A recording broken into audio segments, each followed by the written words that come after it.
April showers bring May flowers. And some of us Paul. like to enjoy the view of those flowers from the inside of a pane of glass, because to be out in it, we just need to medicate appropriately. And the pollen count will climb again once our temperatures start to warm back up this weekend. That's still a couple days away. Looking outside at San Jose right now, we see a mix of a lot of clouds and a little bit of sunshine. There have been glimmers of sun and blue sky here and there. Let's take a look at what you need to know as we get closer to the weekend.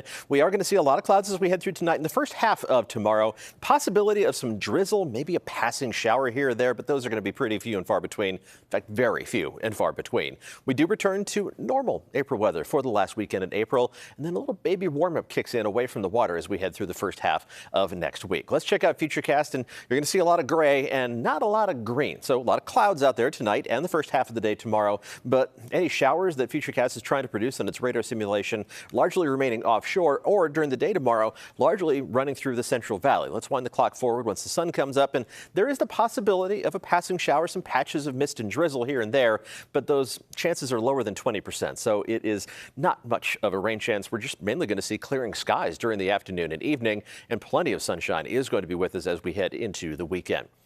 The winds are going to be more of a factor than any rain chance. The winds are noticeable. Showed you the wind gusts right before the commercial break, some over 30 miles an hour right now. Those will relax a little bit as we head through tonight, but the wind is still going to be stirring around, and then it picks back up. By midday tomorrow, we're going to have some 35 to 40 mile an hour gusts on the map by Friday afternoon. Just short of a wind advisory threshold, but it's going to be enough to move you around on the road a little bit, and it's going to try to rearrange your patio furniture too, so make sure everything is secure. Looking outside right now, another patch of blue sky visible from the Mark Hopkins Hotel. Temperatures are cool. It's only 57 in San Francisco. The least cool spots are in the mid-60s in Concord, San Jose, and Santa Rosa, running about 5 or 6 degrees below average.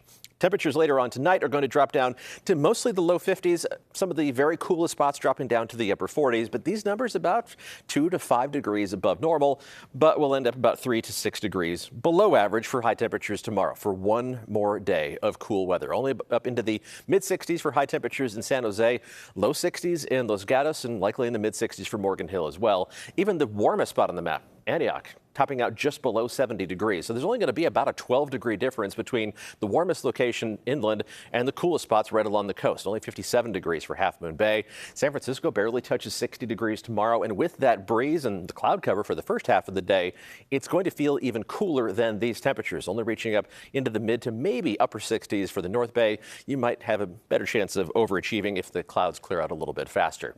The 10-day temperature outlook for San Jose does include that warm-up next week. So we use San Jose as a representation of other inland parts of the Bay Area. And you can see we do climb up into the upper 70s, maybe even close to 80 degrees by Tuesday and Wednesday. But then it's back down the other side of the temperature roller coaster and back down to near average temperatures as we head into the first several days of May. Let's check out the 7-day forecast, and we will start with those inland parts of the Bay Area. We're going to go for it and forecast one day of 80-degree highs. It's going to be a mix of upper 70s and low 80s. That's kind of an average on Tuesday, and then a retreat towards those normal temperatures by Thursday of next week. But at least we get to enjoy another dry weekend, 2 consecutive dry weekends, last weekend and this upcoming weekend, for the first time since the first half of October. The warm-up will be noticeable around the Bay, but it's more of a gentle ride on the roller coaster. Low 70s for high temperatures by Monday and Tuesday.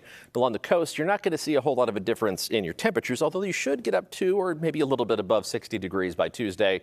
What you will see as we head into the weekend is more sunshine breaking through a little bit earlier in the day. So that should brighten moods a little bit as we get the last days of April feeling like what they're supposed to, maybe even a little bit of a warm spell for the very last day of the month on Tuesday.